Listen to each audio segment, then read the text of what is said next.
Next, I'm going to talk to you and show you some of the current assistive technology devices that you could embed in your teaching. Would you like to see that? And I got to let you know, the ones that I've selected are all low-tech, and some of them have been shared with me by some of my students. And I'm going to go ahead and share some of these with you right now. If we can zoom in, get into this picture and take a look at the first one. This is called Cheap Talk 4. It is a device, a communication device. There's the Dynavox for a child that has communication problems in the classroom, significant speech impediments. That's what you could purchase and bring to the classroom. The next thing you could do is use a step-by-step communicator. There's also something called PEX, a Picture Exchange Communication System. It's also available to you to help for someone who has severe communication disorders, for example, serving the needs of a child with autism. This one I really like. It's a very simple book holder. This accommodates any size of book or magazine, and just to keep things in place. Something as simple as this can create less tension and less frustration for a student. Here's another assistive technology, word prediction, use of your right goal text help, which is embedded in your computer. Okay, a little custom overlay. If you look at the pictures of the animals, that's an overlay on an adaptive keyboard. The place to go is IntelliTools to get more information about that. Here are some more. I love the webbing software. I own a copy of this, and I really love it because it puts things in perspective. It shows connections between different things, and students love it. And you also have a student version of Kidspiration, which you can download for free and try it out. It is really, really good. There's also the Alpha Smart that you could use in your classroom to help you with keyboarding. That's available to you as well. I love word stamps. If you've not used word stamps, if you go down to your local hobby store and use word stamps, because they're interchangeable letters, and you can just stamp words to learn your sight words. I use it a lot for sight words. Another one is the use of simple sentence strips. All you need is a printer, a pair of scissors, cut out your sentences and place them, and you can move them around, you can manipulate them. It's very, very simple. Okay.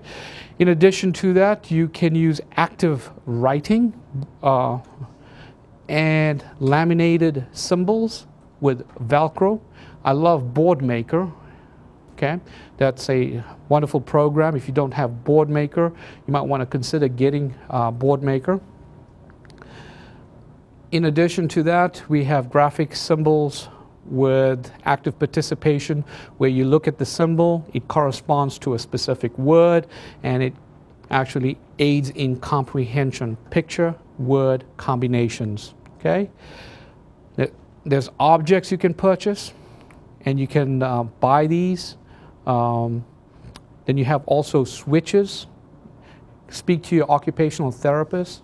They know a lot about switches, and they can assist you in this area. So other low-tech devices you could use, what we've covered: slant boards, pencil grips, color overlays, highlighting tape, book holders, tabletop scissors. There's a slanting writing board. Here is a pen that I would love to get. It looks like a pair of pliers. And you can get that from www.especialneeds.com. Okay? Overlays are also very nice because they can actually help you focus and bring attention to any specific piece of reading material. Highlighting tape, that's what it looks like. You can get highlighting tape in different colors in different places. Check with your local store, and they're very cheap. Book holders again, tabletop scissors. This is a tabletop scissors for someone that has poor fine motor skills, and you can manipulate that by just depressing the scissors rather than holding it. Would be great for a kindergartner, huh? Okay? Now, before we go to questions, I am going to talk to you about more strategies. If you want, you can write these down. Okay? The first one, in addition, I call this the bonus section. Assign one task at a time. Yes. So this will help you not increase frustration and tension. The next is reduce the difficulty level of the material you're using. Reduce the difficulty level. This one I really like, that you need to pay attention to as a regular ed teacher or a teacher assistant. Provide sequential directions. Sequential. And that's the key word, in sequence. Okay? Because students with disabilities have significant problems with short-term memory, I'm going to recommend frequent review and repetition. Do not believe they got it the first time. The research that I read recently, this is interesting, said that an average child to get a difficult concept mastered will happen on the 18th time. The 18th time. So you can imagine a child with a disability probably the 30th, the 40th, or the 50th time. So provide that repetition. And what you're actually doing when you're doing that is you are synergizing. You are actually getting those neurons to fire and rewire, and you are increasing that short-term memory. Okay? The other thing I'm going to ask you to do is to consider preferential seating. It's something very simple. Preferential seating, knowing where I'm going to sit in a place and negotiate that with your student and ask them, where would they like to sit? Where is it going to be most conducive for my learning? Okay?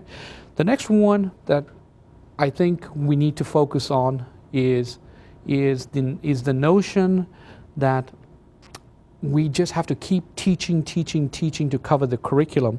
How about take a moment to allow for breaks? Allow breaks. Especially if you have a child with ADD or ADHD, they welcome breaks. Taking a break and transitioning to a break. Let me tell you why. When you have a break, you're actually moving your focus and you're shifting focus for a moment onto something else. And then you're going to redirect and bring them back, okay? The next one I really love, and I think your teacher assistants would love this, is a technique called teach and prompt. Teach and prompt. Teach and prompt.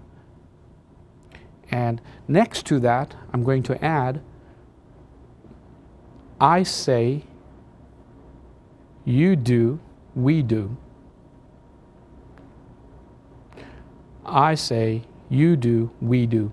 That means I teach it, you do it now, and now we do it all together. Okay? So the teach and prompt, students with disabilities always will need prompts, and your prompts can be either verbal or non-verbal. Very important. And they can always help or assist in those ways.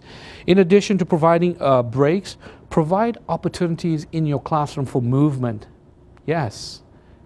Let's get kinesthetic. Let's stand up and maybe dance. Let's stand up and spin around. Let's do an errand. Let's do a chore right now. Let's stop for a moment. Get them to be physical in their thinking. The next one you need to have, this is a must, this is very, very important, is to have an assignment notebook. There is the assignment notebook, okay? I'm going to block the student's name. This is an assignment notebook.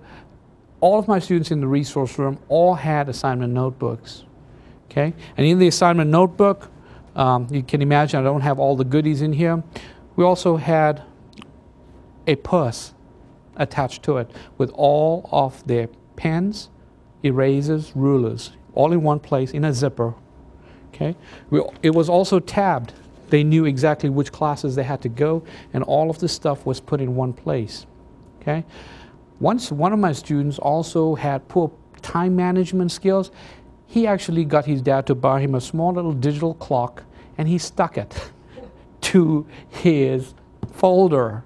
Okay?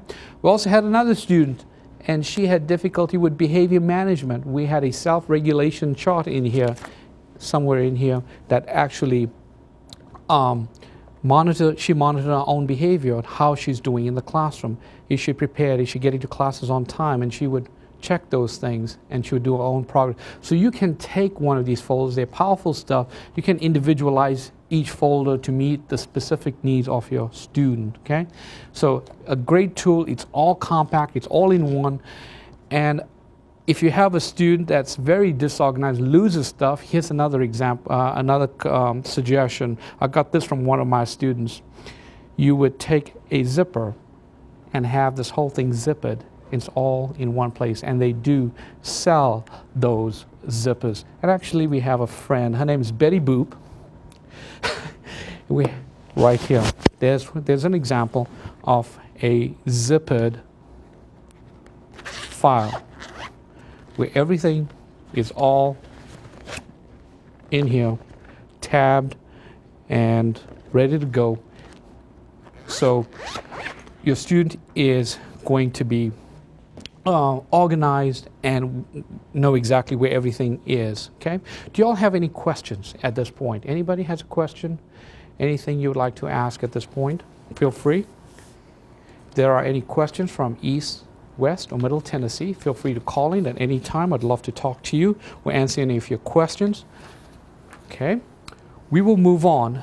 Some of the other materials and tools you must consider in, for example, a math classroom is a calculator, spell checker, a thesaurus, a dictionary, use of a computer. You can also use tape text, graphic lined paper. Here's a neat little example of something I did with Katie, because Katie had poor writing mechanics. And what we did was, basically we took a sheet of paper that had lines on it. We bought her some Alma glue, and we put glue in a thin line, and we raised the glue. We put enough in there, and then in between the lines, Katie was able to stay within the two glue lines, if you can think about it. Alma's glue, just a strip of it, following on the line and another line. And all Katie had to do was stay within the lines, because what Katie would do is she would write, and then suddenly it takes off in another direction. So you can buy this. It's called raised printed sheets. They're about 50 cents a sheet. So you can do your math on that. Sorry, company. But we will continue.